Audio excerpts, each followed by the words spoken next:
subtypes-nya, ada social, ada textual, or discourse deixis.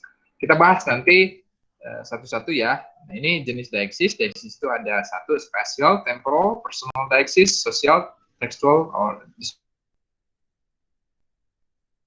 intinya adalah ketiga deixis ini nanti kan ada contoh-contohnya, nanti akan maknanya dikonfirmasi ketika kita tahu konteksnya apa. Yang bersifat merujuk pada location.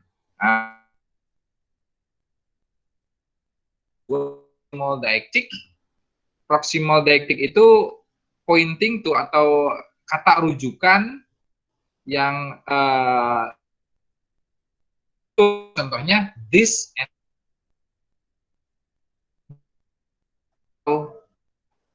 ini atau di sini gitu. Kemudian ada yang artinya jauh dengan si penutur, that and there, itu atau di sana. Jadi gini, ini maksudnya apa sih? Nah, ketika saya bilang ini, di sini nggak ujian, di sini it's not raining here. Nah, kalian konteks di mana? Wah, Pak Alan ada di kampus tuh di lab bahasa di lantai di gedung rektorat kan lantai 2 di lab bahasa. Oh, berarti makna di sininya itu di Bogor gitu. Tapi ketika Zoom meeting ini, Zoom meeting, Google Meet ini direkam, diupload ke YouTube, terus ada yang mendengar, di sini tidak hujan atau sedang hujan misalnya, di sininya itu di mana sih? Kita nggak tahu kan, si pendengar nggak tahu, atau mahasiswa lain nggak tahu karena tahu di mana saya berada gitu. Nah jadi maka ungkapan this,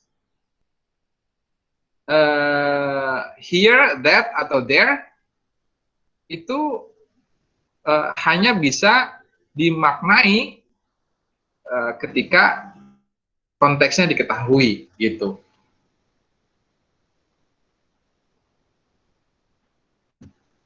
Contoh yang lainnya misalnya that is my boyfriend. That-nya itu mana sih, apa sih? Tahu ketika you know that, you know it, you know what's this? This-nya itu kita nggak tahu. Atau how are you there? There-nya itu kita nggak tahu juga di mana. Nah itu proximal lebih ke yang dekat, distal itu. Oh ini contohnya, hot here in the sun. Let's take into the shade over there. Ah, panas pisan di dia mah. Panon poena mantrang misalnya.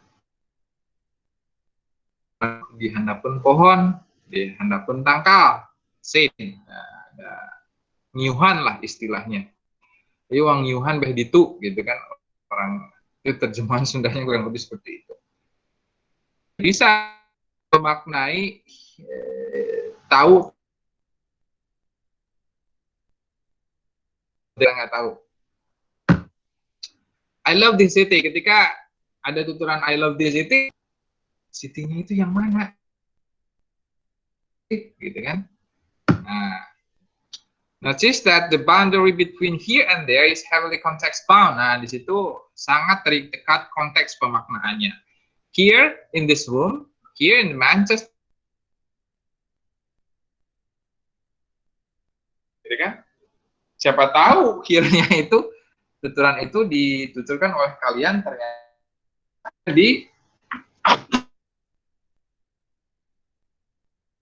di mana gitu loh, di gurun Sahara di sana. Nah, itu kan kita nggak tahu. Nah itu yang disebut dengan special deixis yang ada distal deictic. Nah, itu contoh makna yang bisa maknai oleh keberadaan konteks. Kemudian temporal deictic jenis selanjutnya dari saja tempo lah.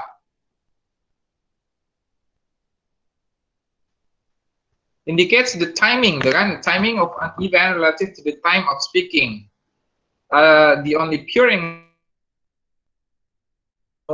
are now, which designates a time period overlapping with the time of speaking, and then this basically means not now. Oke, sekarang dan nanti kan. And can point either into future or past. Nah, itu merujuk bisa ke depan atau ke belakang. I was much younger then. You'll be somewhat older by then. Then-nya itu kemana? Ke future atau ke lampau kan gitu.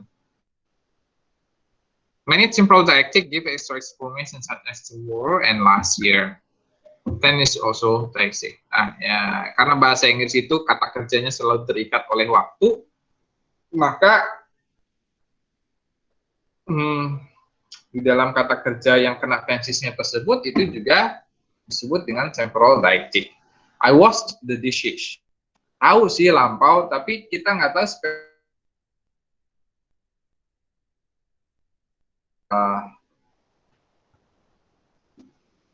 satu hari yang lalu, 2 hari yang lalu, 3 hari yang lalu. Walaupun itu I'm washing the dishes. Saya sedang. I will. Ke depan juga itu deictic. Temporal. It is useful when speaking about tenses to distinguish 3 points in the time which an event occurred, itu berarti waktu yang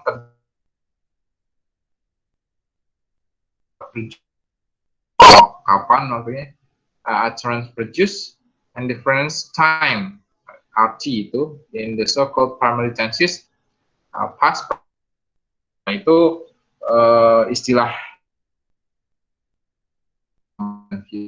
bagian waktu. Oke, itu temporal yang mengindikasikan waktu itu berarti ini apa nih?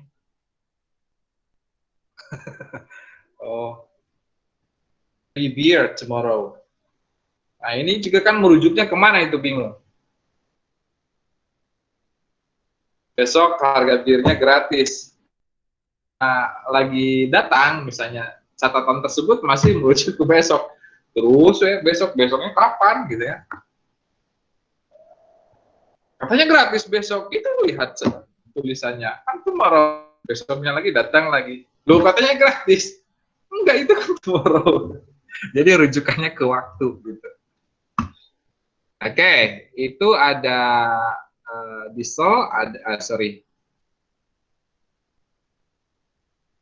untuk orang. Nah, untuk orang juga I, we, they, he, she, it, dan termasuk posesifnya, itu juga tidak harus tahu. Misalnya dengan mendengarkan rekaman, misalnya I did it. Misal, I-nya itu siapa? Itu yang bicaranya itu siapa, I-nya itu harus ada konfirmasi dari konteksnya. Nah, itu gampang lah kalau yang person deictic. We juga, we-nya itu kita siapa? Kita nggak tahu yang terlibat di dalam we-nya itu siapa. Kemudian ada social deictic. Social deictic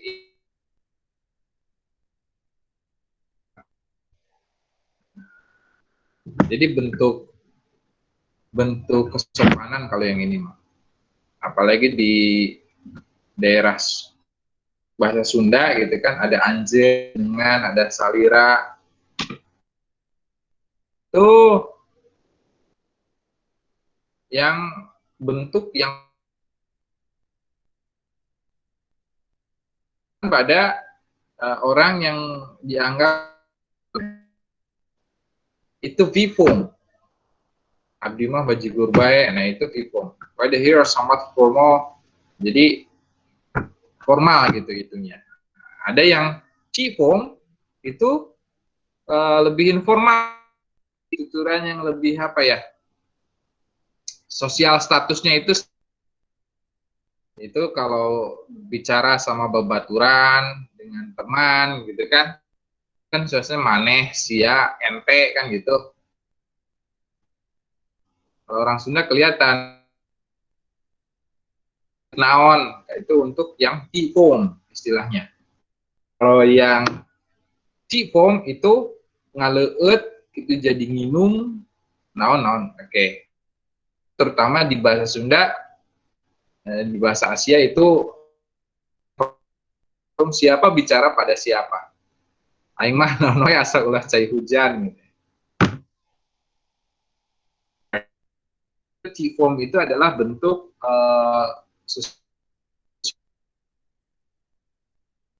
seperti bahasa teman-teman kelas kan gitu. T or be form, but in many languages politeness enters into the choice. Nah, bahasa Inggris itu tidak kan yang bentuk sopan dan biasa aja atau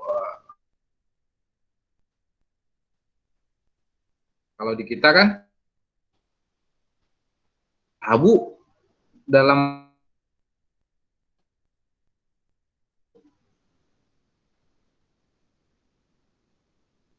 itu mau ke orang tua kayak Smith misalnya. Nah, itu ada tetap ceritanya dia punya anak perempuan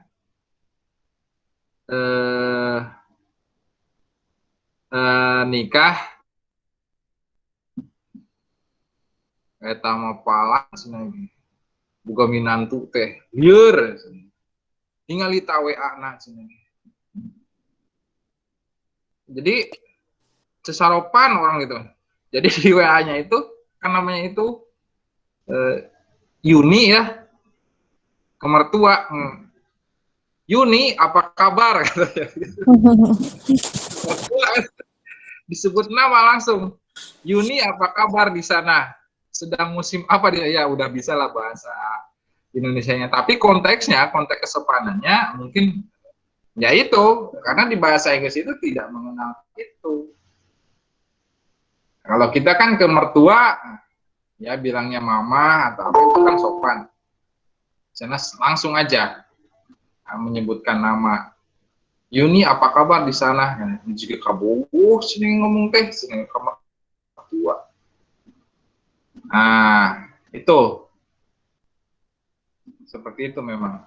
Kemudian lanjut adalah discourse deixis. Discourse deixis itu this that. Nah, itu berhubungan dengan wacana. Contoh, that was the best story I've heard for a long time. Hai, gimana? Oh, mohon maaf Pak, di handphone saya masih di slide deixis Pak. Oh gitu? Iya dari tadi. Di teman-teman juga kayaknya masih di slide deixis. Oke, saya stop presenting dulu. Nanti saya share lagi. Oh gitu dari tadi.